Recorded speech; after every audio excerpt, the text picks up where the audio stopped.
Bueno, buenos días. Continuamos entonces con este retiro y hoy vamos a ver la cena pascual en el Evangelio de San Lucas.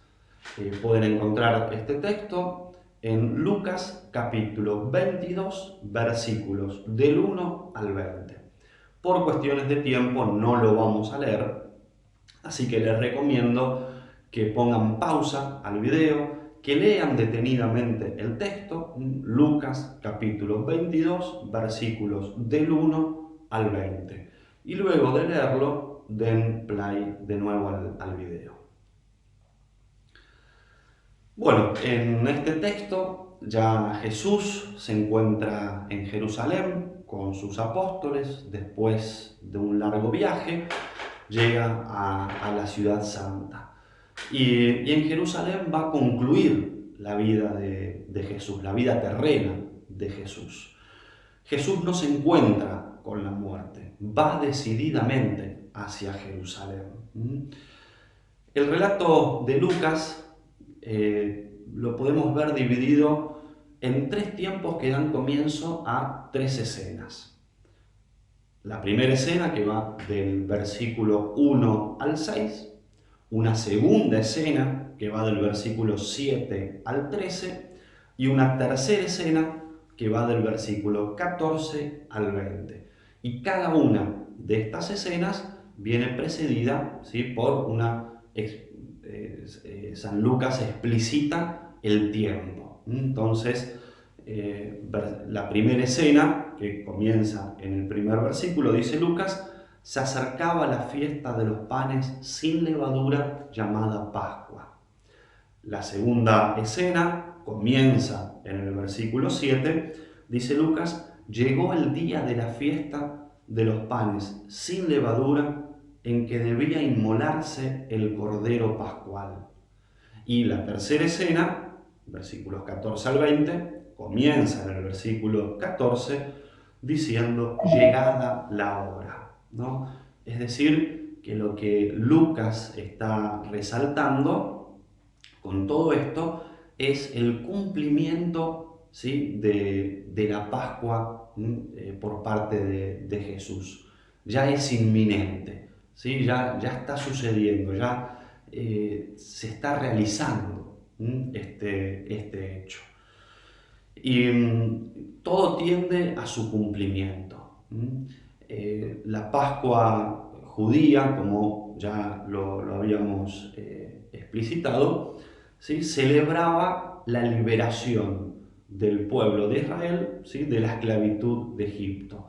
Pero no era lo único que se conmemoraba, ¿no?, que se celebraba, sino que también se recordaban, digamos, todas las intervenciones de Dios en la historia de su pueblo.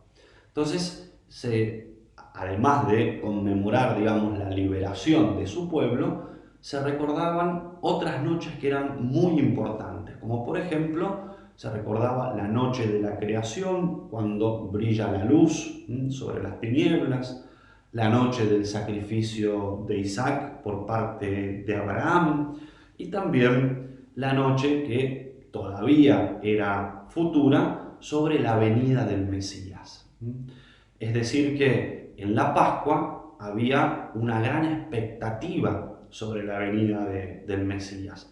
Por eso es lógico pensar en el miedo y en el deseo, ¿sí?, de querer matar a Jesús, porque lo consideraban realmente una persona peligrosa.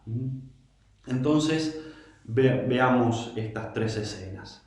Primera escena, versículos 1 al 6, lo que va a resaltar Lucas es la lucha entre Jesús y Satanás. Lucha que ya había comenzado cuando Jesús va al desierto, ¿sí?, antes de su vida pública, y tiene esas tres tentaciones por parte de Satanás. ¿Sí? Ahora la lucha, podemos decir, el combate es decisivo, es el combate final entre Jesús y Satanás. Y lo que va a resaltar Lucas en estos versículos es la relación que existe entre Satanás y el complot, ¿sí?, planeado por los sumos sacerdotes, y los maestros de la ley. Satanás vuelve, podemos decir, a la carga y se sirve de uno de los 12.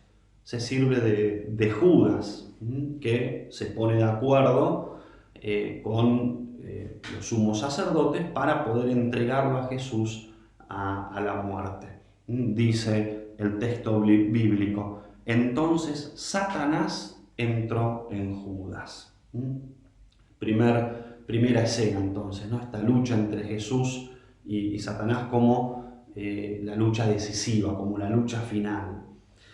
Segunda escena, del versículo 7 al 13, nos habla de los preparativos, ¿no? Y Jesús que da esa orden a Pedro y a Juan de preparar, ¿sí?, la Pascua en una habitación grande en el piso superior. Los preparativos. Y la tercera escena, que son del capítulo 14 al 20, ya entramos en el corazón de la Pascua, ¿sí? Para Lucas está claro el paso de la Pascua judía a la Pascua cristiana.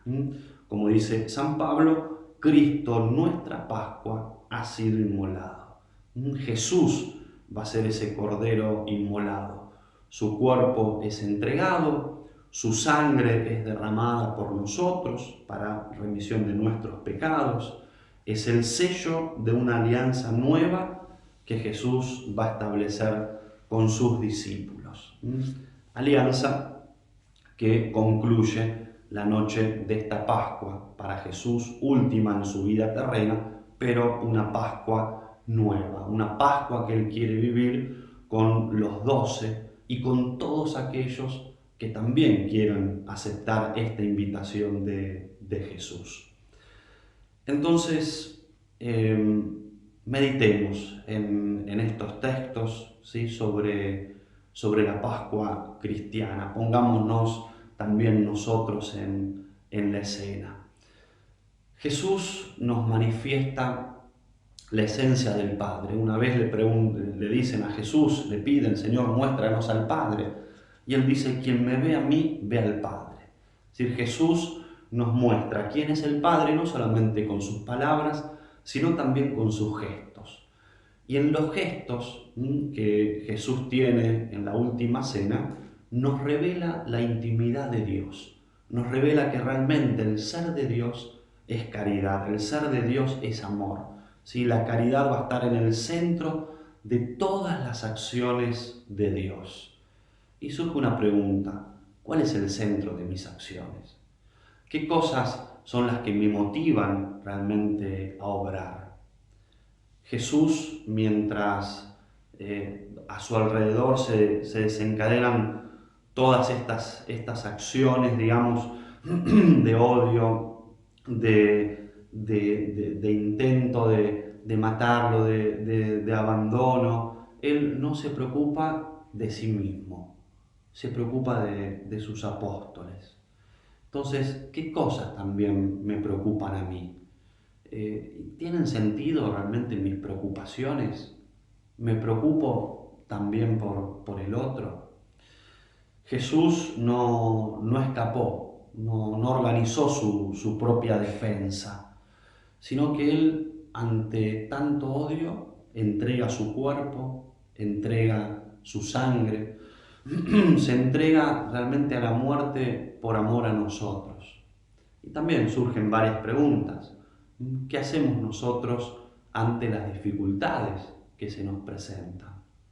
Escondemos la cabeza, nos echamos atrás, cambiamos nuestros propósitos porque quizás nos cuestan. Jesús le entrega a sus apóstoles el secreto de su vida, el secreto de su amor, de su ser. Y les entrega también el mandato de hacer memoria de Él. ¿Sí? Para que a Jesús lo recordemos, no nos deja algo suyo, sino que nos deja su misma persona. Todo Él se entrega por nosotros. En nuestras acciones nos entregamos también por completo. ¿Nos damos a nosotros mismos o damos lo que nos sobra simplemente? La Iglesia vive de esta memoria del Señor, ¿no? Hacer memoria de Él es hacerlo presente a Jesús, hacerlo vivo, hacerlo operante en nuestra vida. ¿Sí? Cristo, antes de morir, nos deja su presencia, ¿no? Nos deja su presencia en ese sacramento hermosísimo de la Eucaristía. Y también nosotros estamos invitados a entrar en ese ámbito de la Eucaristía, en oración, a entrar también en ofrenda al Padre. Y dentro de toda la complejidad de nuestra vida, dentro de nuestras jornadas, ¿no? En la que van sucediendo distintos hechos, Jesús nos dice a nosotros como a los discípulos, que también vayamos y preparemos la sala grande del piso superior. Porque Él desea ardientemente entrar en comunión con nosotros. Desea darnos su vida, desea darnos su ser. Y esta sala superior, grande, es nuestra sala interior, nuestra conciencia, nuestro centro. Es ese ámbito en el cual nosotros nos encontramos con Dios. Y la invitación de Jesús es grande, es la de entrar en el misterio de Dios. Jesús se hizo Eucaristía por nosotros, se hizo alimento para nosotros y para los demás. Y nos invita a que también nosotros, de alguna manera, seamos personas eucarísticas. Y la pregunta es, ¿estoy dispuesto a darme por entero a los demás? Hacernos Eucaristía es dejarnos transformar por Jesús. Por eso, entremos en el cenáculo, pongámonos nosotros también como uno de los apóstoles, bien cerca de Jesús, ¿no? Tratar de ver bien de cerca estos gestos de entrega y de amor de Jesús, gestos de amor en momentos, ¿sí?, de traición y de deseos de querer matarlo.